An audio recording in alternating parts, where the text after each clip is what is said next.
Dear student, welcome in Bishop Academy online classes. In last lecture, I told you about three state of matter. They are solid, liquid and gas. तो कुछ आपने in ninth पढ़ा होगा. You can say first 2 or 3 slides are revision of class 9. Okay, let us see what is the topic. Classification of matter. Matter का dividation. That is two types of matter, mixture and pure substance. Mixture are two types, homogeneous mixture and heterogeneous mixture. Homogeneous mixture means which are same in state. They are known as homogeneous mixture or heterogeneous mixture. They are physically not same. Means अगर इसका example देखा जाए तो अगर हमने बालू में थोड़ा सा बालू में थोड़ा सा बोरन मिला दिया है, दैट इज होमोजेनस मिक्सचर, और लिक्विड में या वाटर में हमने शुगर मिक्स कर दिया है, that is homogeneous mixture. And what is the heterogeneous mixture? यही सिलिका या बालू, इसको हमने क्या किया, अगर किसी वाटर में मिक्स किया है तो दैट इज हेटेरोजेनस मिक्सचर. अच्छा, और बहुत सारे डिफरेंस होते हैं, कई सारे बेसिस हैं जिन पे हम इसको डिस्क्राइब कर सकते हैं. लाइक फिजिकल मेथड से हम इनको सेपरेट कर सकते हैं. Otherwise second type that is pure substance, they are elements and compounds. तो इसमें क्या होता है, elements you know we will discuss later, but elements are with the same kinds of atom. Elements made same तरह के जो atoms होते हैं उससे क्या होता है, एलिमेंट बनते हैं. And some elements made a compound, और कुछ एलिमेंट्स जो होते हैं वो क्या होते हैं, कंपाउंड्स बनते हैं. अच्छा, फिजिकल मेथड से लाइक फिल्ट्रेशन etc हम इनको सेपरेट नहीं कर सकते हैं, बट हियर फिजिकल मेथड से लाइक फिल्ट्रेशन, इवेपोरेशन हम इनको इजीली सेपरेट कर सकते हैं. जैसे होमोजेनस मिक्सचर में ही बात करेंगे कि जब भी हमारे पास एक sugar solution means water and sugar, they made sugar solution. तो इनको इवेपोरेट करते हैं, अगर हम वाटर को इवेपोरेट कर दें तो लास्ट में जो कंटेंट बचेगा दैट इज शुगर. वाटर है और सॉल्ट है, तो वाटर को इवेपोरेट करके भी हम इनको क्या कर सकते हैं, फाइंड आउट कर सकते हैं. ओके, क्लासिफिकेशन ऑफ मैटर वही जो बताया लेटर हमने. In class 9 chapter 2 you have learned that the microscopic or bulk level matter can be classified as mixture and pure substance. किस पे, bulk level पे और माइक्रोस्कोपिक लेवल पे हम डिवाइड कर सकते हैं टू टाइप्स में. एक होता है मिक्सचर, एक होता है pure substance. This can be further subdivides as shown in figure. अभी लेटर फिगर में दिखाया जाएगा. या फिर एक बात, जैसे बल्क लेवल और माइक्रोस्कोपिक लेवल क्या है, माइक्रोस्कोपिक लेवल मींस दोनों के एटम्स में बहुत ज़्यादा डिफरेंस रहेगा, तो वो मिक्स नहीं हो पाएंगे. They can not mix. When all constituent particles of a substance are same in chemical nature, it is said to be a pure substance. जब केमिकल नेचर में सेम होते हैं तो इन्हें क्या कहते हैं, pure substance. A mixture contains many type of particles. एक मिक्सचर बहुत सारे तरह के पार्टिकल्स रखता है. जैसे अर्लियर आपको बताया गया कि जब भी हम सॉइल देखेंगे, सॉइल कहीं की भी मिट्टी देखेंगे तो वहाँ क्या होगा, कुछ फॉसिल्स होंगे, कुछ जीवाश्म होंगे, थोड़ा सा सिलिका होगा, मिट्टी होगी, और भी बहुत सारे ऐसे पार्टिकल्स होंगे जो होंगे. Means what is that, that is a mixture. A mixture contains particles of two or more pure substance which may be present in it any ratio. किसी भी रेशियो में मिक्सचर में जो प्योर सब्सटेंस है वो फाइंड आउट हो सकते हैं. Hence their composition is variable. Pure substance forming mixture are called components. जो प्योर सब्सटेंस फॉर्म आउट करते हैं उन्हें मिक्सचर कहिए या फिर कंपोनेंट्स कहते हैं. Many of the substance present around you are mixture. बहुत सारे ऐसे सब्सटेंस हैं जो आपके मिक्सचर हैं. For example solution in water, sugar solution in water, air is a mixture. अब एयर क्या है? मिक्सचर है। अच्छा, how we can say that sugar solution is a mixture? तो सुगर सोल्यूशन मींस जो सुगर होगी that contain C6H12O6 means glucose, glucose से ही आपका शुगर बना होता है। तो क्या होगा? तो वो भी कार्बन भी है उसमें, हाइड्रोजन भी है और ऑक्सीजन भी है। देन वाटर है, वाटर भी क्या है? हाइड्रोजन है और ऑक्सीजन है। एयर के पास बहुत सारे ऐसे मिक्सचर्स होते हैं। एयर है नाइट्रोजन, एयर है oxygen, okay, many type of gases you can say that is air. T भी बहुत सारे कंटेन्स रखते हैं। और all mixture, a mixture may be homogeneous, और मे बी हेट्रोजेनस। होमोजेनस भी हो सकता है और हेट्रोजेनस भी हो सकता है। The compounds completely mixed that is known as homogeneous। जो homogeneous होंगे वो completely mix हो जाएंगे, but heterogeneous it cannot mix। The bulk of mixture and its composition is uniform throughout। Sugar solution and air are the example of homogeneous mixture। In contrast to this, in a heterogeneous mixture the composition is not uniform throughout and sometimes different components are visible। For example, mixture of salt and sugar, grains and pulse along with some dirt, often stone pieces are heterogeneous mixture। जैसे grains है तो grains में क्या होगा? grains में pulses भी होगी, pulse भी हो सकती है, dirts भी हो सकते हैं, stones भी हो सकते हैं। Means that is the mixture। बहुत सारे components एक साथ mixture form out कर रहे हैं। You can think many more example of mixture which you come across in the daily life। It is worthwhile the mention here the components of mixture can be separated by using physical method। मैंने आपको बताया कि ये क्या कर सकते हैं कि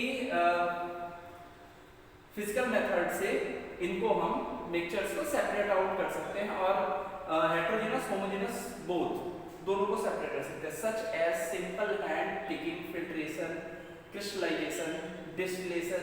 this is the new word, crystallisation is new word. Actually होता क्या है कि ऐसे सब्सटेंस जिनको हम इवेपोरेशन से प्योर नहीं कर सकते हैं, उनको हम क्या कर सकते हैं? उनको with the help of crystallisation हम प्योर सब्सटेंस उनके फार्म आउट कर सकते हैं। बहुत सारे ऐसे क्रिस्टल्स होते हैं, बेंजोइक एसिड का क्रिस्टलाइजेशन। अब benzoic acid is the form of powder, अगर इसको हम हीट करेंगे तो वो वेपर के फॉर्म में नहीं जाएगा, तो उसको प्योर हम कैसे कर सकते हैं?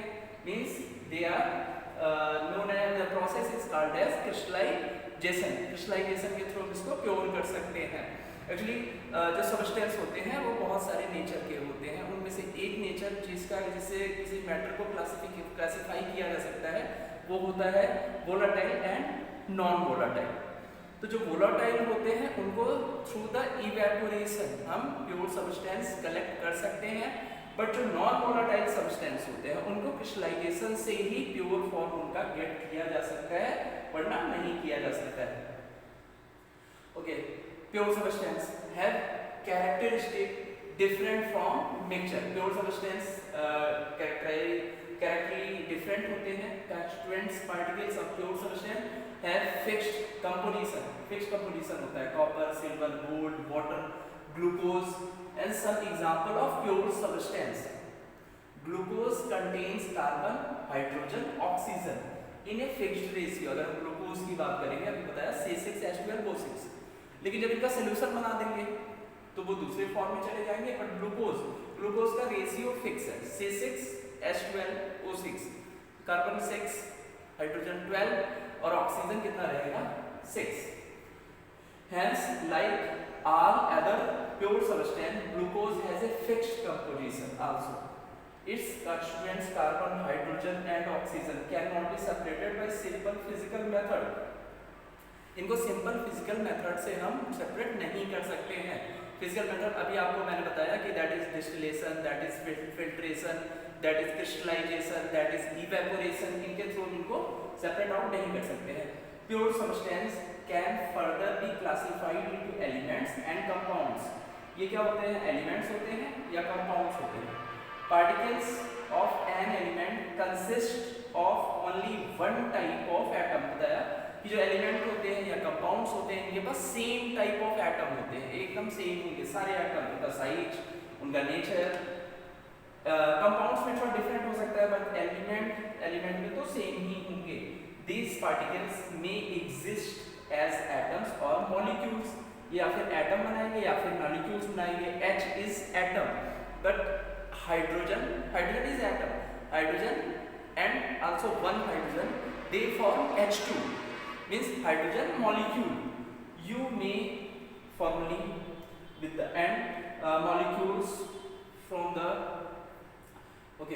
you can see elements.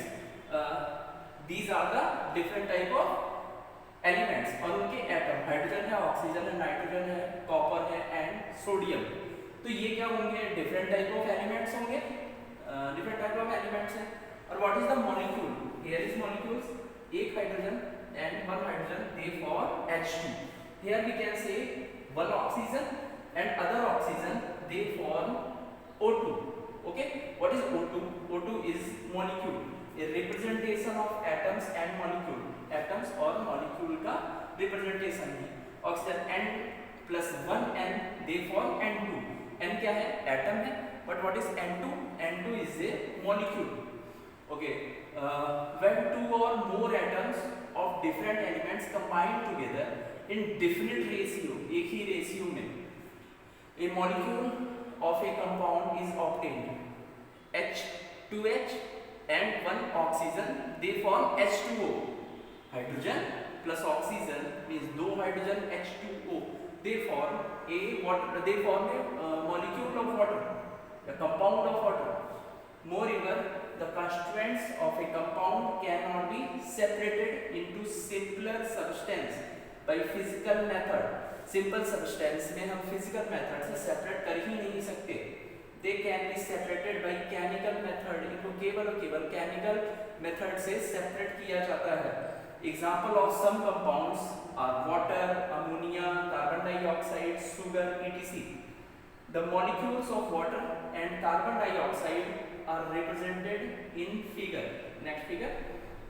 Note that the water molecule comprises two hydrogen atoms and one oxygen atom.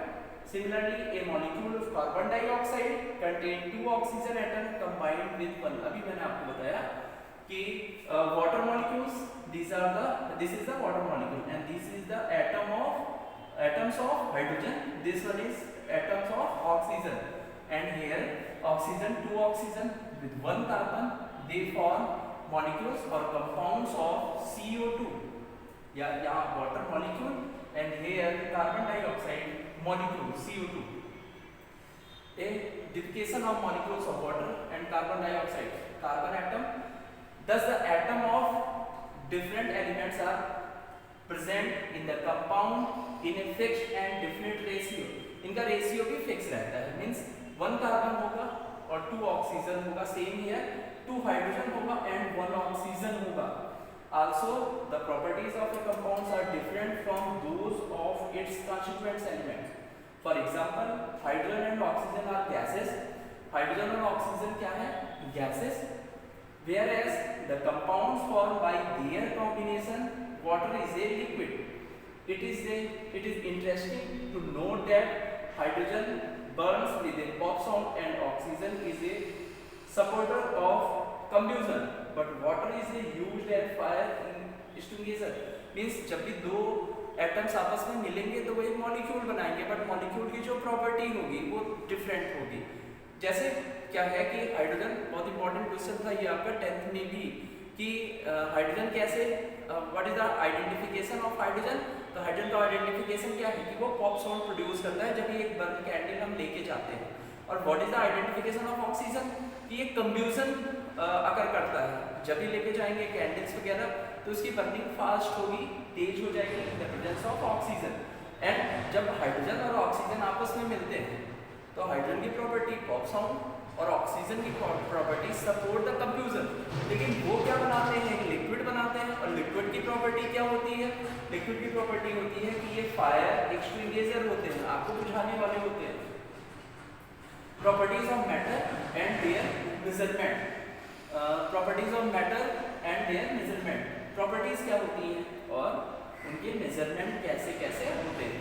तो कैटेगराइज किया जाता है इनको टू फॉर्म में, एक होता है आपका physical property and other one is chemical property. Okay, physical property में क्या आएगा? फिजिकल प्रॉपर्टी में उसका अडोर क्या होगा, मेल्टिंग पॉइंट क्या है, बॉइलिंग पॉइंट क्या है, उसका कलर क्या है, मीन्स जिसको देख के ही हम बता सकते हैं। मीन्स ये तो ऑब्जर्व करना पड़ता है मेल्टिंग है बॉइलिंग पॉइंट, लेकिन कलर एंड अडोर, उसकी महक क्या होती है, उसकी स्मेल क्या होती है, ये तो हम उसको फील करके देख के ही बता सकते हैं। और केमिकल प्रॉपर्टी क्या होती है? That is composition, combustibility, reactivity with acid and base, acid base से क्या रिएक्टिविटी होती है उनकी, कंफ्यूजिबिलिटी क्या होती है, उनका कंपोजिशन क्या होता है, etc, they are the chemical properties. Okay, underline कर लीजिएगा दिस वन। जैसे पहली बात करेंगे हम फिजिकल प्रॉपर्टी की, कैन बी मेजर्ड और observe without changing the identity, इनकी आइडेंटिटी को बिना चेंज किए हम फिजिकल प्रॉपर्टी को डिटरमाइन कर सकते हैं, बिना उसकी फिजिकल आइडेंटिटी। जैसे अभी बताया आपको कि अडोर क्या है, उसका कलर क्या है, तो इसकी फिजिकल आइडेंटिटी इसमें चेंज करने की कोई ज़रूरत नहीं है। But you can see without can be measured, physical properties can be measured और observe without changing the identity or the composition of the substance. The measurement or observation of chemical property require a chemical change to occur. और अगर हमको chemical property देखनी है, जैसे acid और base के साथ रिएक्शन देखना है, तो हमको करना पड़ेगा, और जब भी हम करेंगे तो एक नया सब्सटेंस फॉर्म आउट होगा, और जो नया सब्सटेंस फॉर्म आउट होगा उसकी क्या होगी, केमिकल प्रॉपर्टी डिफरेंट होगी। Measurement of the physical property does not requires occurrence of a chemical change. Physical property को chemical change की कोई जरूरत नहीं है। The example of chemical properties are characteristic reaction of different substance. These include acidity or basicity, combustibility, etc. Chemists describe, interpret, and the predict of the behavior of substance on the basis of knowledge of their physical and chemical properties, which are determined by careful measurement and experiments in the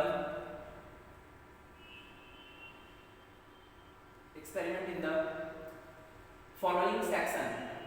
We will learn about the measurement of physical property. सबसे पहले तो हम physical property कैसे measure करते हैं। जैसे बहुत सारी चीज़ें होती हैं, लेंथ हो गया, एरिया हो गया, मास हो गया, वेट हो गया, वॉल्यूम हो गया, डेंसिटी हो गया, तो ये सारी चीज़ें हम क्या फिजिकल टर्म्स में ही हम इसको कैलकुलेट करेंगे और रिप्रेजेंट कैसे करेंगे, न्यूमेरिकल वैल्यूज, और उसके बाद से एक यूनिट उसकी लिखनी पड़ेगी। Okay, first one measurement of physical property, कैसे मेजरमेंट करेंगे? Quantitative measurement of property is required for scientist investigation. Many properties of matter such as length, area, volume, etc. are quantitative in nature. ये सारी चीजें quantitative in nature ही होती हैं। Length को हम quantitative, actually two things is there, quantitative, qualitative. Quantitative means numerically represent करना, तो ये quantitative होती हैं। Any quantitative observation or measurement is the represented by a number followed by units in which it is measured. जिस भी unit से followed by, मैं पहले बताया, एक तो न्यूमेरिकल वैल्यूज करेंगे, न्यूमेरिकल वैल्यूज लिखने के बाद हम क्या करेंगे कि कोई ना कोई हमको यूनिट्स बाद में पुट करनी पड़ेगी उसमें। For example length of room can be represented by 6 metre. Room की लेंथ हम कैसे रिप्रेजेंट करेंगे? 6 metre. Here 6 is the number and m denotes metre. Means कैसे लिखेंगे? लेंथ है तो लेंथ को हमने कैसे लिखा? 6 metre, and metre is a unit and 6 is a numerical value, the unit in which length is measured. Earlier two different system of measurement, English system and metric system, means two system are there. एक क्या है आपका English system and other is metric system, where being used in different part of the world. The metric system which originated in France, underline कर लीजिएगा इनको, matric system कहाँ पे origin हुआ, that is in France in late 18th century, was more convenient as it was based on the decimal system. Let need of a common standard system, common standard system was felt by the scientific community.